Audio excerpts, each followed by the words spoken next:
So just giving you guys heads up, the recording has started. We're gonna get going now. Okay, so first of all, let's get into some introductions from our panel that's here. And I'm just gonna do it by the row that's in front of me. So we're gonna meet our panel here today. Please state your name, panel, and when you took the DAT or OAT. We'll start with Jacob first. Hi, I'm Jacob. I'm a pre-optometry student, so I'm prepping to take the OAT this summer. I'm a biology major and I'm a dual optometry as well. You can go next, Amanda. Hi, I'm Amanda, and I took the DAT November of 2022. Awesome. Okay, Sonia. Hi, my name is Sonia. I took the DAT August of 2022. Gianna, am I pronouncing that correctly? Yeah, Okay, my name is Gianna, and I took the DAT July of 2022. and Vivian. Hi, my name is Vivian. I took the OAT the summer of 2022. Hey, great. Thank you all for introducing yourselves. And once again, thank you for taking your time to meet with our sharks today. So we're going to kind of get into some of the general questions. Some of it will apply to the OAT, some of it will apply to DAT, or some for both. And we're going to kind of explain why that is. So let's kind of talk about the exam structure itself, right? So the DAT and the OAT, basically it's created by the same company. So that's why they align so much when they're taking it. However, there are some of the sections are the same. There's 3 of them, and that's the Survey of Natural Sciences, the Reading Comprehension Tests, and also the Quantitative Reasoning exam. They're both very lengthy. They're over 5 hours long each, but they are very much broken into that. So we're going to kind of go into more detail in some of those sections in general, and some of the ones we'll go into detail for just the OAT and the OAT and the DAT. So let's kind of get that started.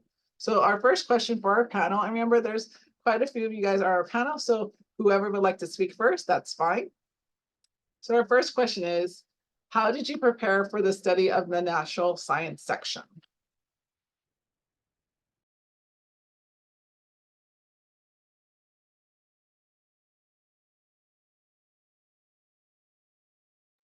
I can go first, but I use something called OAT Bootcamp. I know that there's a bunch of different like websites now that like help guide students and give them like a study guide. So I used Bootcamp specifically just because I found that that's like when I read the website, that's what I preferred. But I would say that they had a bunch of review classes on there. So they'd watch videos of like basically the major topics that they went over for the Survey of Natural Sciences. So they did bio, orgo, and chem. So I just did those review videos. And then also on my free time, I'd do extra practice. And it's also just like taking out my old notes from the courses that I took at NSU and just like revising those. I used the DAT bootcamp, and for each section I would go through the condensed notes, and then for the topics I wasn't as sure about, I would watch the video lectures that they had on it, and I used a lot of the practice. They've like the practice question bank is like humongous, and I did a lot of that to get repetition in, to just try to understand it with like the explanations and stuff. Yeah, kind of going off of that, I also used DAT Bootcamp. I also used DAT Booster as well, so I did them both. And I thought that they worked really well hand in hand together, just because like some sections were better for one versus the other. But I kind of did a lot of like reviewing all of the notes that they have and just watching all of the videos.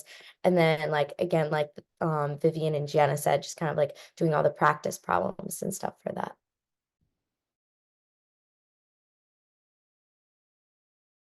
Great.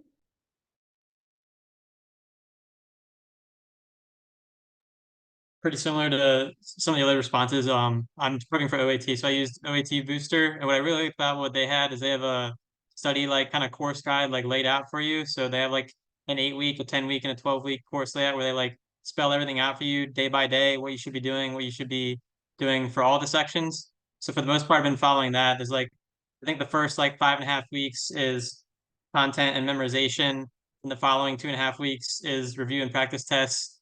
And then that final 2 weeks before your exam is filling in the gaps and like questions you got wrong. And then it's the final review before your exam. So I really liked that structure and having it laid out all year for you already. So I don't have to put as much thought into that. And then just focusing kind of on memorizing the material. Okay. So we can move on unless anyone else from the panel would like to add anything. Okay, move on to the next session. I've gotten some questions here, but for those of y'all who are on here, just remember we're going to do Q&A at the end. So you can save all your questions for the end. So how did you prepare a study for the quantitative reasoning section? Once again, anyone from the panel can speak up first. For me, I used DAT Bootcamp, and again, I watched like all of their videos. And it was helpful because yes, it's like just math problems, but they explained it super well and gave you examples that were actually on the DAT. And then I mainly just did a lot of the practice problems. Like we said before, they had a lot of practice problems, so I just kept doing them, and I would split them up.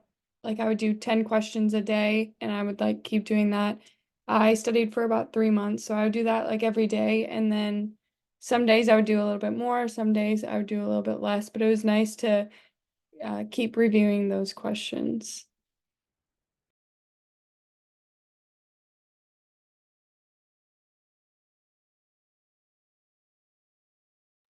Okay.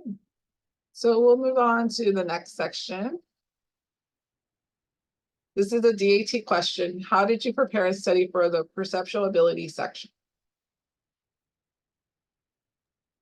So this section, it's all like stuff that like you would never know how to do unless you like watch their videos and stuff, because it's like topics that you've never had to like use before. So I watched like all the videos and the explanations, because they gave a lot of like, they would kind of write like spell it out for you on why each answer was that way. And then you kind of just build up like the skills to start to understand and see the patterns. And I just, for each section, I tried to do like at least a couple questions every day just to keep myself like refreshed and make sure I understood all the concepts. Yeah, I completely agree. Like I think that for the PAT section, it's a very like different, lot of new material. I think the best thing for me when I was preparing for it was just practicing and just doing like a lot of practice tests with it. And then also kind of understanding the layout of it and how it works, and looking to see like what exactly I got wrong and why I got it wrong.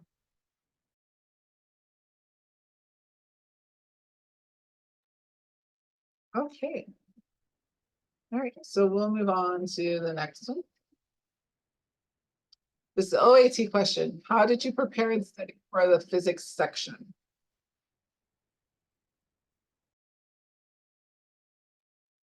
I would say again, it's just a lot of practice.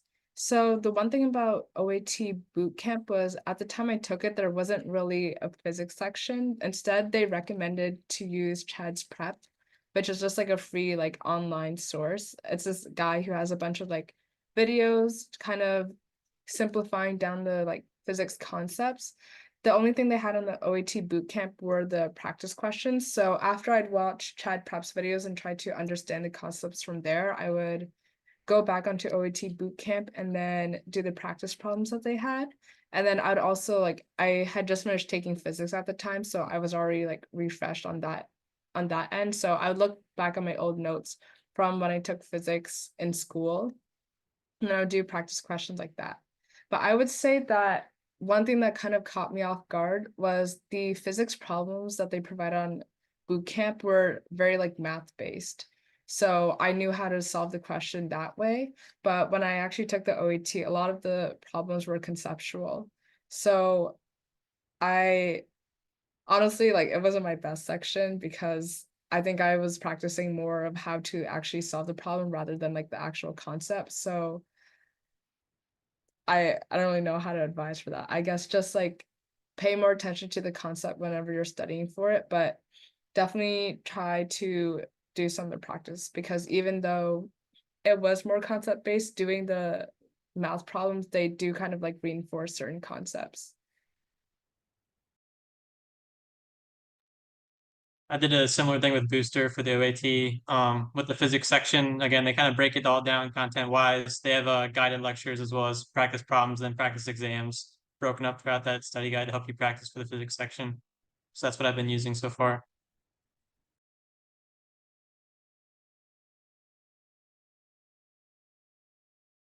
Right. Anyone else from our panel like to add OAT question? Okay. Right. So let's get into our next one. How long did you study before you attempted to take the exam? So this is for our whole panel. So once again, one by one, we'll start with Vivian. How long did you study before you attempted to take the exam? I think I studied maybe 2 or 3 months for it, because I took it beginning of August, and I think I registered for the test, or I started studying in May. So I dedicated my entire summer for just studying.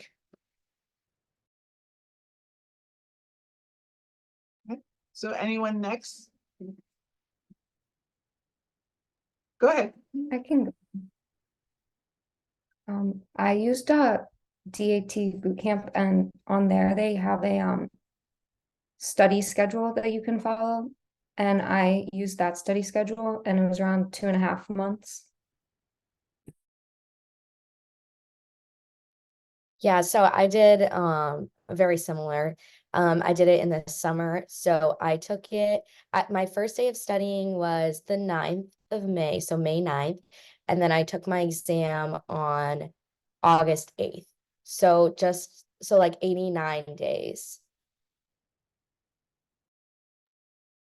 Similar to everyone else, I'm planning to take mine at the end of summer. So using the summer to study over and planning to follow the 12-week course guided lectures from Booster. And you about it? Yeah, go ahead. Oh, sorry. Yeah, like everyone else, I studied for 3 months. I think DAT bootcamp has like a 90-day or a 180-day, and I chose the 90-day.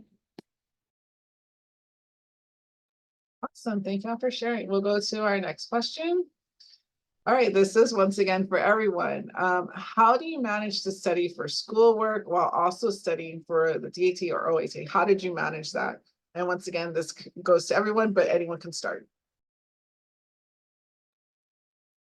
Yeah, so I actually purposely kind of timed my studying during the summer so that I wouldn't have to kind of balance between studying for school and studying for the DAT.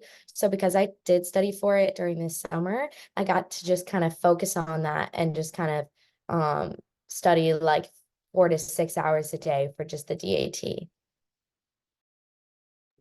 I also took my exam at the end of summer, so I just dedicated the summer to studying for the DAT, and like Sonia said, I would spend like 4, 5, 6 hours a day and just do that.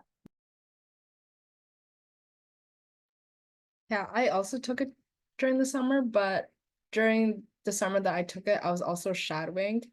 I think but because the place I was shadowing was a little bit more lenient, I was able to adjust my hours for studying for the DAT and bootcamp, so I didn't shadow maybe as many days throughout the week. So I usually shadowed my optometrist maybe twice a week, and closer to the actual test date, I reduced it down to once a week. But how I managed it is I had my OAT bootcamp on my iPad, and so I would take my iPad in, and whenever I had lunch break, I would just scroll through my notes and revise that way. And then on days that I didn't have to shadow, I would try to catch up on things I missed. And during my time at work, I would spend that time more so like revising rather than doing practice questions. So then the next day when I did have more time, that's when I would attempt more practice questions. Okay, so unlike everyone else, I did take it during the school year. I took it during the fall, and I purposely put my schedule around this. And so I only had 4 classes and I only had one lab, which was physics lab. And I felt like that one was the best lab to have because physics lab, for me at least, went by a lot faster than some of the other labs. Sometimes we got out in 30 minutes. So that chunk of time after lab, I would use a lot of that to study. And the main thing for me was making a huge long calendar. It was a 3-month calendar, and I used the DAT boot camp, the like schedule, and then I also put in my school schedule. So I would like during midterms, I would make my DAT a little bit less. So I would focus on midterms, and then if any big tests, I would maybe not do any DAT work that day. And then my schedule also allowed me to have, I think, Tuesday and Thursdays off.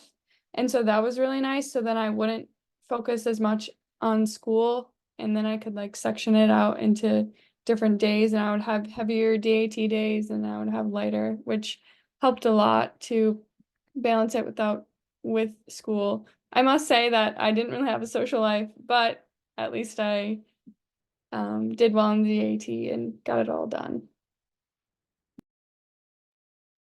Similar to everyone else's response, I think you gotta really take the time to prioritize a lot of things here. So I think doing it over the summer is the best thing, because if you try to manage both school and DAT prep at the same time, or OAT prep, something's gonna give. So if you want to set yourself up to do the best both in school and on your graduate exam, I think it's best to do it over the summer. Spend the whole summer studying, and then take it at the end of the summer, start of August, end of July.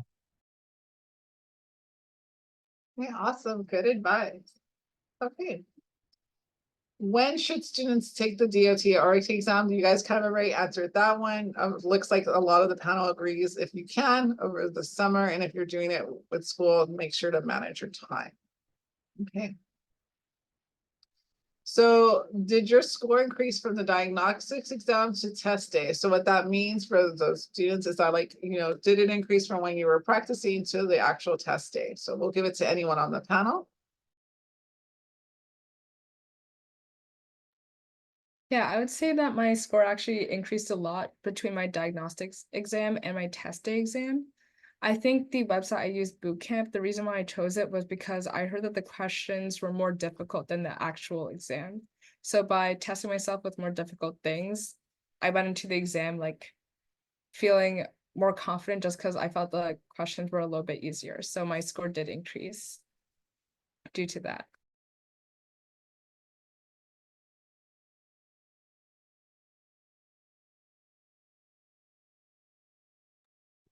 For me, the study schedule that I followed, I did around like, I want to say like 6 or something like practice tests.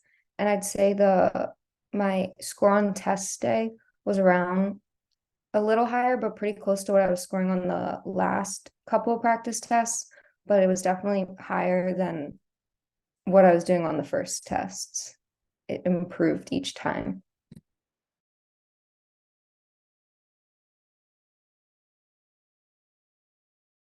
Sonia and Amanda, would y'all like to add how the diagnostics changed from same, or was it the same, or was it very high? Yeah, for me, it definitely improved. Like Vivian and Gianna were saying, like as I was through the weeks, as I started taking full length tests, my score would increase as I started to learn more and more. Because the way that like boot camp schedules it is you take practice tests, but you're still learning while you're taking the practice tests. So the tests that were towards my end of my learning, closer to my date, were pretty similar to what I scored, but definitely a huge increase compared to my diagnostic. That's good to hear. What about you, Amanda? Yeah, same as everyone said. From like my first practice test, I would say that was quite a bit lower than my test day, but by the end, I think what Gianna said, I think there was 6. By that 6th one, it was within 1 point, I think. So Yeah, the more you take it, the more you get used to also the timing and the type of questions you're gonna see. Thank you for adding that, Amanda. That's actually one of the reasons why we ask these questions on these panels, is because students, I oversee the testing centers. They do get a little flustered or maybe overwhelmed because they don't score what they would like to. And, it's just a reminder, like, to keep taking it. And honestly, like, that's why you take the diagnostics, to see where you're at, to kind of have improvement. So thank you guys so much for mentioning that as well. It's very important for students to know. Okay, so we'll start in the panel. What was test days like, and was there anything that surprised you on test day? And we'll start back with Vivian. So test day for me, I took it at 8 a.m. and I remember I was really nervous. My dad made me drive to the center and like my hands were shaking at the wheel, but I ended up making it to the center okay. But they essentially, you go in, you hand in your things, and then they kind of like do a scan and make sure like you aren't trying to cheat or hide anything in your clothing. And then they also gave us these noise canceling headphones, just because in the center there were people taking tests, at least for me, that weren't just the OAT. Like someone next to me was like clicking away at their keyboard, and I thought it was really distracting. So the headphones did help. And then the test was very similar to the diagnostic test I took. So seeing something familiar, I felt like was really helpful, and it made me feel less nervous. I think the thing that surprised me was just the fact that there were people other than like just OAT students doing it. If I had known that, like, I would have tried to maybe like prepare better, because I wasn't used to having headphones on the whole time, and I found that my head was hurting a lot by the end of it. Something that I would advise for test day is to bring a toothbrush, because during my break I got hungry and I ate a granola bar, and I like knew that if I had something stuck in my tooth, I would keep picking at it for like the other half of my exam. So I just brushed my teeth in between then. So I found out that was probably like the best advice. It was also on OAT bootcamp, so I thought that was helpful.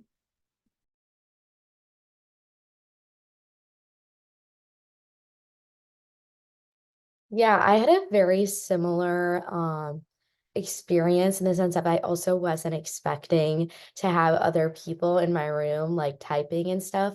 And I had done all of my practice exams and like in my room, and it was pretty quiet.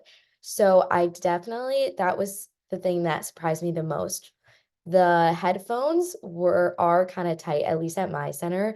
They were like cinching on my head a little, which was kind of uncomfortable. So I would say like a piece of advice is to also take that into account. If you're someone who gets like easily distracted or something, maybe try to take a practice test in a little bit of a louder environment, instead of just like a dead silent area, just so that you can maybe get a little bit used to it. How they were saying that there's other people taking other exams. Yeah, I'm a person that gets very easily distracted by other noises and stuff. But my friend had taken the exam before, like a couple months before me, and she told me about that. So I practiced with headphones on a lot, and I did practice with like other noises around just to get used to tuning them out. But my test day was pretty as expected. The one thing is that you can't wear any jewelry or hair ties. So if you're like a person that like plays with your hair and stuff, or like needs your hair back when you're like taking a test, put your hair up beforehand. And then if you take like any extra breaks and stuff, like they have to do like a whole like check of you like again and stuff. And then also you only get 2 breaks, and they're pretty like, well, you only get 1 break in the middle, and that's like also like your like snack break. So if you're a person that like drinks a lot of water or like uses like the bathroom a lot, like definitely just like plan ahead and don't drink too much, so that you don't have to take time away from your test to go use the restroom.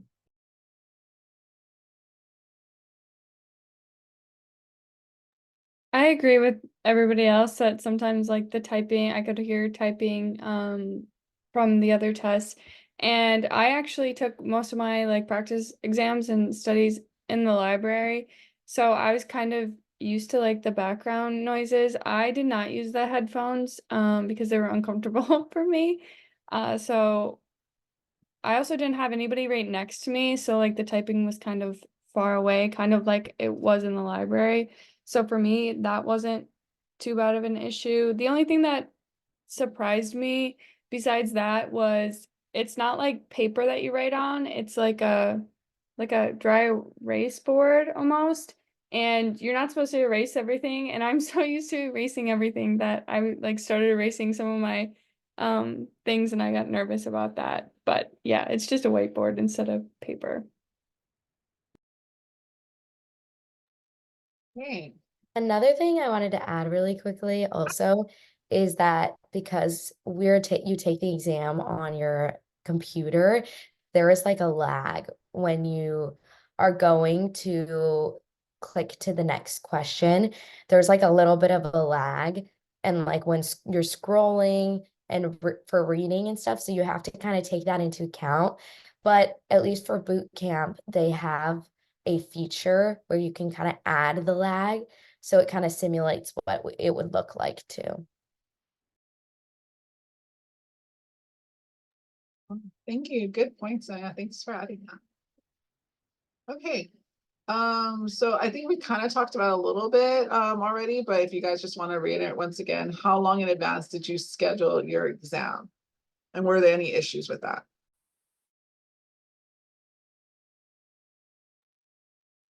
They do. I scheduled my exam the week that I was about to start studying, just to give myself like a set date so that I couldn't I had to focus and get started. But also I would schedule it in advance because they're not just offering the DAT or the OAT during that time period. There's other tests going on. There's only a certain amount of spots per day. So they do fill up. So I would definitely try to schedule it when you start your studying. Yeah, I would agree. I think I scheduled my exam 3 months before I took it. So just around the time I knew I was going to start studying. So it was as Gianna mentioned, the week I began studying was when I had both the test. And then that's also the time I bought boot camp, because boot camp does have a 90-day period for when you're allowed to have the browse, the website.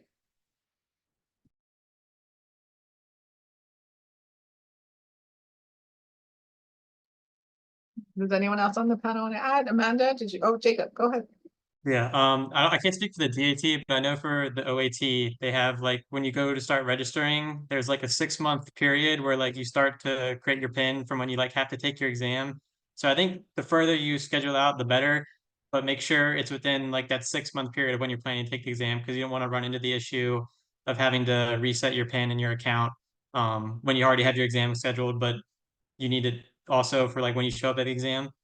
So if you're planning to take it in August, maybe wait until start or end of March to do it. You can do it up to maybe 5 months out, but I would just be careful with that 6-month put off. Great. All right, we're gonna move on. So we're gonna get to some of these resources real quick, and then we're gonna go into our Q&A sector for the panel. So just a reminder, we have practice proctoring exams. I know a lot of people on the panel said they did practice exams. We have a lot here at the NSU Testing Center. We're located on the Student Affairs building on the 2nd floor. You can call and reserve a spot. We have mock exams coming up, and I'll get to that in a second. But just so you know, if you want that real life situation and being in a packed room, we can definitely facilitate that for you. We also have a lending library, and not a lot of students know this. So if you need a book to be lent out to you, because they're very pricey. I'm sure if you guys have been to the bookstore, they're are on Amazon, whatever. So if you need it, we have it for free. We'll lend out any books that we have for the exams. Also, we have a Pinterest page if you want some guidance or articles or videos. You can look at our Pinterest page. And for those of you who are planning on taking it during the school year, if you need guidance on helping, make a schedule for that so that you're managing and balancing your time between schoolwork and studying for these exams, you can also make an appointment with a PAC, our peer academic consultant. That's on Navigate. They're also located where our tutors are located. So we can always schedule an appointment if you need someone to kind of help you assist with managing your time and your schedule. So we also have peer health consultants that's through the student success department. So this is outside of like just the testing. This is to help you maybe gain some hours, internships, and experience, and so on. You can definitely make an appointment with them. They're located in the Melman building. You can schedule with them on Navigate as well. So here are our spring break mock exams. We have it for every spring break and also every winter break. For this year, the DAT and OAT is going to be on Friday, March 1st. So that's a one-time thing, but we facilitate the whole thing. You come in, we make sure that you have your ID, everything's set. You put away all your belongings. You don't have access to your phone. We make sure that you take your breaks. And you are in a small room with other computers and other people taking the exams. So we make sure we just kind of give you that real life experience. And sometimes that's really helpful for students to kind of get into the mindset of what to expect the day of test day, because it is a kind of a long exam. And, we want to make sure that you have the stamina to be successful. So just kind of keep those in mind. That is going to be the week of spring break. Okay, so I'm going to kind of get into the Q&A portion of it. We had a question earlier, but that student is gone. So the student that asked earlier, their question was for the panel. Was there any particular, and that was a direct message to me, was there any particular course that you took at NSU that was really helpful in preparing for the DAT or the OAT? And that could go to anyone.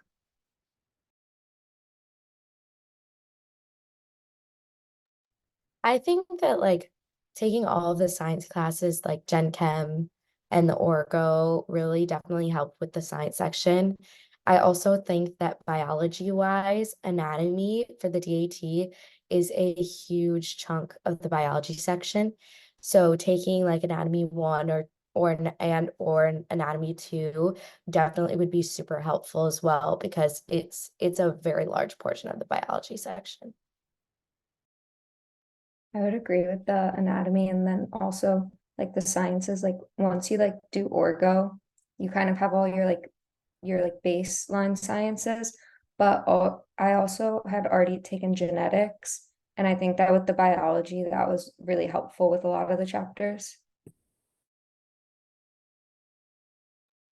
Yeah, I think the most helpful advice I got when I was like preparing to study for the OAT was someone told me that I should take it right after I finish Orgo, which is what I did.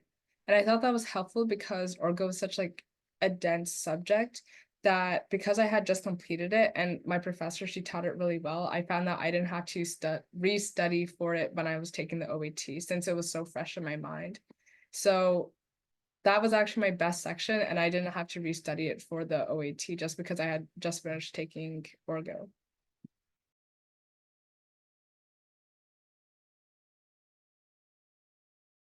Great. Jacob and Amanda, is there any course that you took here at NSU that you thought was or is being helpful in taking this exam? I mean, I haven't taken mine yet, so I can't speak like too much to this exactly, but I know a lot of people from what I've heard, like the physics section was pretty hard in the OAT. So I think probably the physics sections would be good to have prior done going into the exam. For me, I feel like definitely the sciences, like they mentioned, taking Orgo especially and taking the test right after you completed Orgo was helpful, because it was kind of just like almost like a review. Also, paying attention in biology is helpful because it helped me take some of the time away, because some of the sections I could have just read through the notes instead of watching the hour-long video, because I already knew it pretty in depth, and so that was helpful. Thank you. All right, so we're going to open up to any other Q&A here. You don't have to direct message me. You can put it in the chat. So if anyone has any questions for our panels that we didn't ask, be anything, you can go ahead and put it in the chat. So we're just going to give it a minute because I know some people are on their phones and it takes a while to type on your phone. But you can put in chat, or you can unmute yourself and you can just ask the question. We're going to give it a minute. So whoever is available, you have a question for our panel, you can go ahead and ask.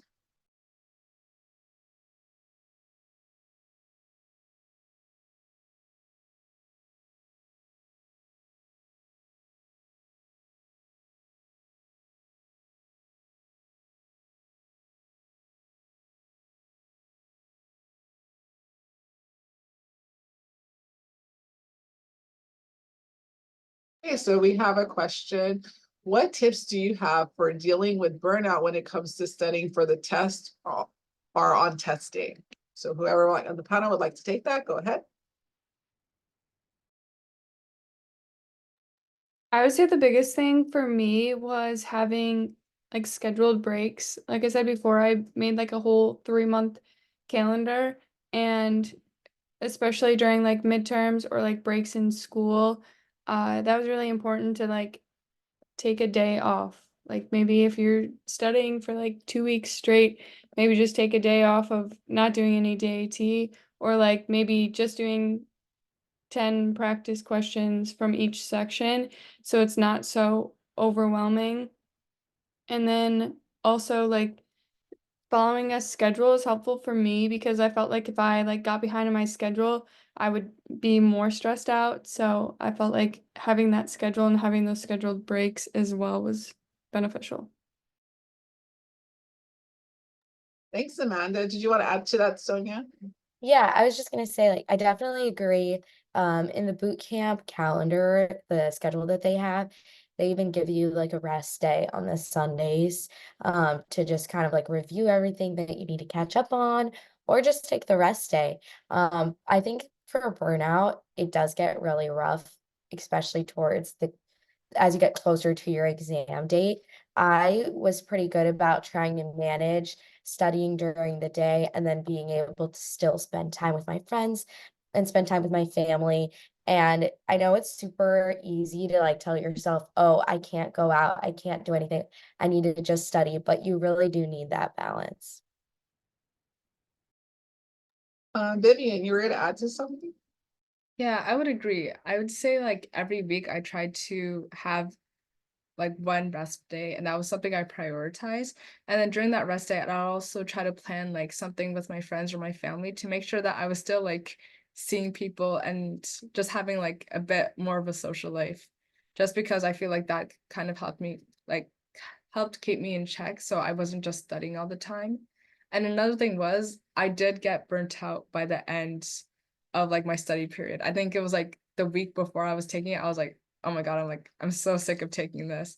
And I just tried to make sure that like Sonia said, I would like in the mornings, that was when I was trying to do most of my studying, and then at night was when I would try to have at least some time to myself. And another thing is the day before the exam, I did nothing. I think I just watched movies the whole day. Like I didn't take a look at any of my practice problems because I knew that it would get me more stressed. And if I didn't learn anything in that like entire like 3 month window, I wasn't gonna learn it in one day. So I took my final day before the test just to relax a bit more. Okay, awesome. So we got more questions. What year in undergrad do people typically take the DAT? Or DAT people, y'all want to answer that? Well, as they were saying earlier, that a lot of people recommend once you finish Orgo, you should go ahead and take it because you already took all the sciences and stuff. So then it's still fresh in your mind. So I took it at the end of sophomore year, right after I finished Orgo, and I think that that's really helpful to take it your sophomore year because at the end of your junior year, you're going to start with your applications and you have to worry about your personal statement and stuff like that. So it's better to do them separately than try to be balancing both of them at the same time.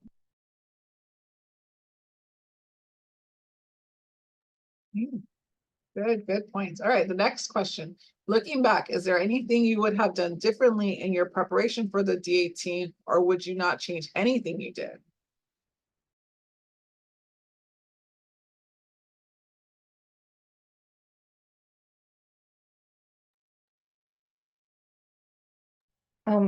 I would say for the most part, I would do everything the same, except I do think I did not need the whole 3 months. I started getting very bored and annoyed at having to still do stuff. And I felt like I was just like losing information instead of like gaining more. So I think I would have scheduled my tests to be like 2 or 3 weeks sooner. But other than that, I think I would do everything the same. Go ahead. Yeah, for me as well. Sorry. It's Zoom. Go ahead, Sonia. For me as well, I also think that I didn't need all of the 90 days. I feel like I could have taken mine a couple weeks earlier. But no, I think I would do everything else the exact same. Maybe one thing I would do is I did take a couple of the tests like untimed just to see how I was doing content wise. But I think that maybe I would go if I were to take it and like go back and take it again, I would probably just have taken them timed because the timing is really such a big part to the exam. And you can know the content, but if you don't have like enough time, then you won't be able to excel as much. And Amanda, if you wanted to add anything. The one thing that I would change and that I wish I would have done more is look over the quantitative reasoning section a little bit more, because when you're like practicing the questions, you're like, oh, I can easily figure this out.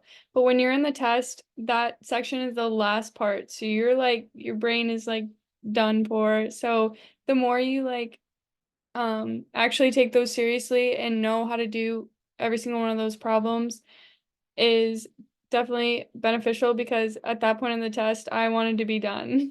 And so I wish I would have looked over some of the things more, just because I think I forgot some of the formulas for some of the things, and I think I could have done better on that section if I really reviewed the formulas more. Okay. Any other questions for students? Like I said, we're having the chat open, or if you want, you can also unmute yourself. So we'll just give it like another minute. Like I said, I know everyone is on their phones. It's hard to type a lot. So we're just gonna give it a minute.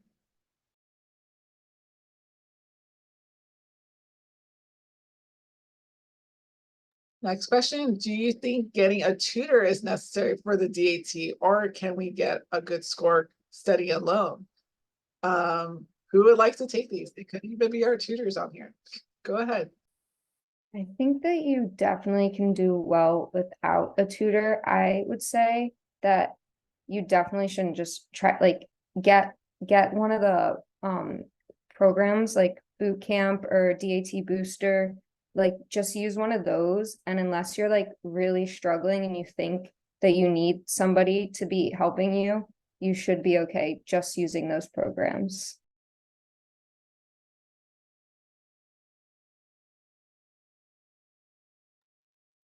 Okay. All right, we'll give it another minute. If anyone wants to add anything to the chat, we'll just give it another minute.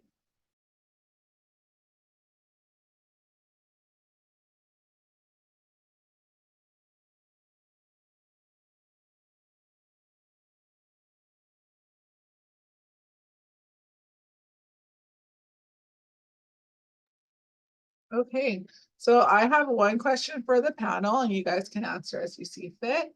How did y'all feel after you completed your exam? Was there still some anxiety? Were we still getting ready to maybe schedule another one? What were your feelings after you completed your exam? So this goes for anyone.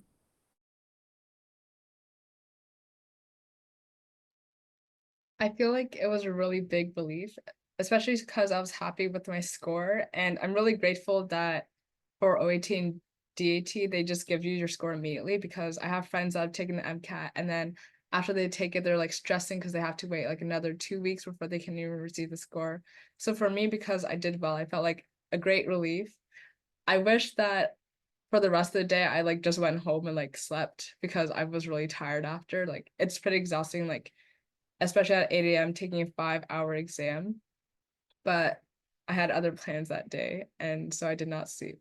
So if you can, just try to, at least for me, that's what I wanted to do, but just make sure you do something that you want to do after. Like you finish taking another test, even if you didn't do well, like it's still a big achievement and you should be rewarded for that. Yeah, going off of that, I felt great after my exam. It's so great to be able to like get your score back right away. I was very happy with my scores. I know it's a very nerve-wracking, especially like they have a survey right before you hit submit. So after you're done, you got to like go through the survey before you can see your score. So it's like super like it's a very like anxiety driven, but I felt good, and I was definitely really tired as well. I went home and I took a nap. Yeah, I was very, it's obviously really stressful to like be studying and preparing. And when like how Sonia was saying, like after like this waiting for the survey and just like waiting as it like, because it's a very laggy computer, so just waiting while it like pulls up. But I was happy with my score, and I felt like there was just a weight lifted off my shoulder. And even though like the test was like exhausting, like afterwards I was like ready to go. Like I was like I had too much energy.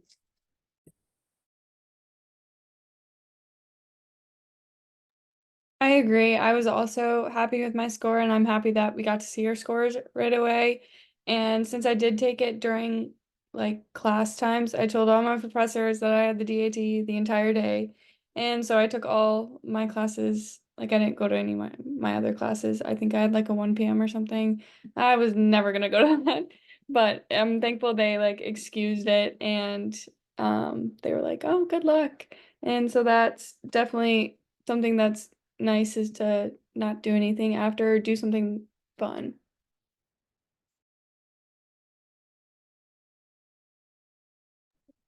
All right. Thank you so much for our panel for being here today. We really do appreciate it. This recording is going to be through Student Success Department. So if you need a copy of the recording, you can definitely contact the Student Success Department with the director, Emilio Lorenzo. But once again, thank you so much for our panel for being here. Thank you, students, for attending. I hope everyone has a lovely February 13th and a February 14th. But thank you once again to everyone who attended today. I hope everyone has a great day.